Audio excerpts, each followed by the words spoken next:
Depois de receber a ata do Copom, os investidores brasileiros dos mercados de renda fixa e de câmbio voltam as atenções para os Estados Unidos nesta semana. Na quarta-feira, o Federal Reserve decide se corta mais uma vez a taxa básica de juros da maior economia do mundo. Converso agora com o gestor de recursos da Precision Asset Management, André Esquibola. Obrigado por sua presença, André. Obrigado, João. Qual é a sua aposta? Olha, a gente acredita que tem apenas 10% de chance de cortar mais que 0,25, então a gente vai com 0,25 para essa aposta mesmo. E seria o último corte? Nesse ano, com certeza, o último corte, e acreditamos que deve ficar até aí, até pelo menos metade do ano que vem.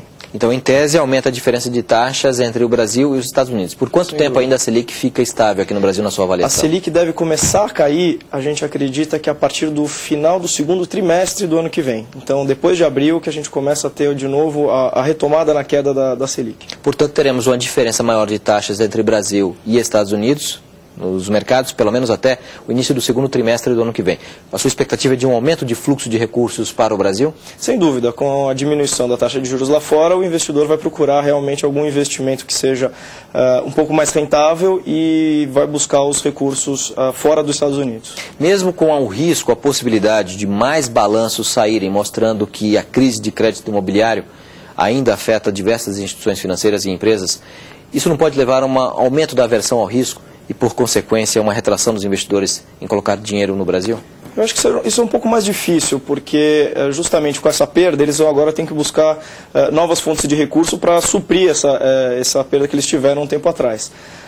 A forma deles resolverem isso é realmente investindo em novos mercados, nos mercados emergentes, com taxas de retorno mais elevadas. Então, sua expectativa é que que o real continue em valorização ainda, pelo menos no médio prazo? Não é nem só o real. Eu acho que o dólar tende a se desvalorizar em relação a todas as moedas ainda por mais algum tempo, inclusive por fluxos cambiais, etc.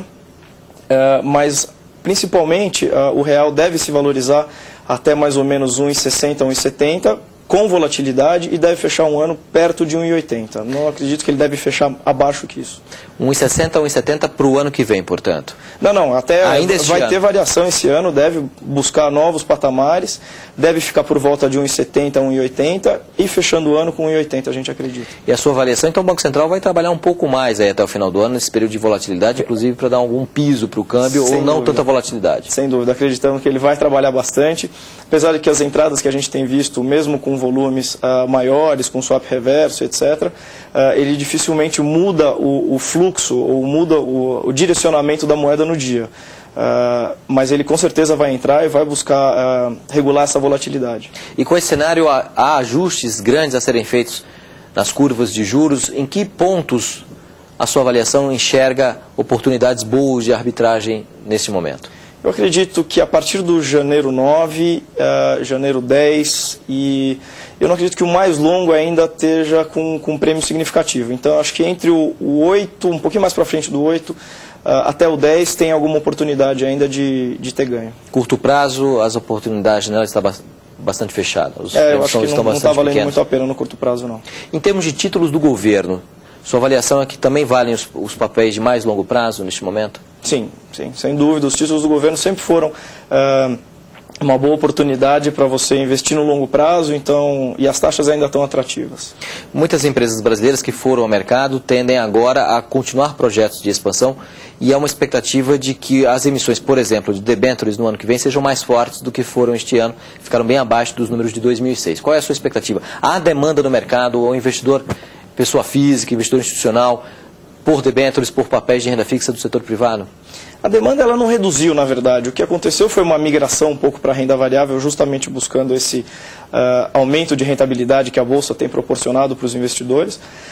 De qualquer forma, eu acho que todas as empresas que emitiram ação, elas vão ter que equilibrar o balanço dela com a emissão da dívida logo na sequência. Então, acredito que a partir do começo do ano que vem a gente vai voltar à retomada de emissão de debêntures, mas um pouquinho mais para o outro ano, para 2009, 2010, a gente vai ter bastante emissão.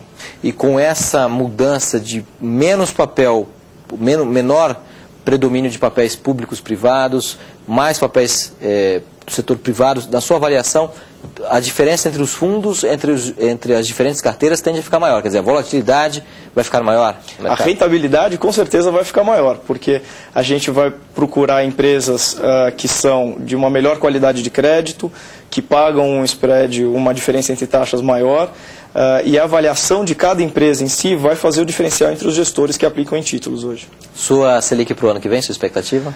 Olha, difícil falar, mas eu acho que deve ficar por volta de 9, 9,5, no máximo 8,75, no máximo. Muito obrigado, conversei com o gestor de recursos da Precision Asset Management, André Esquibola, falando aqui na Bloomberg sobre o mercado de renda fixa, expectativa para a decisão que o Fed toma na próxima quarta-feira. Bloomberg, mercado aqui, nós voltamos dentro de instantes. Até já.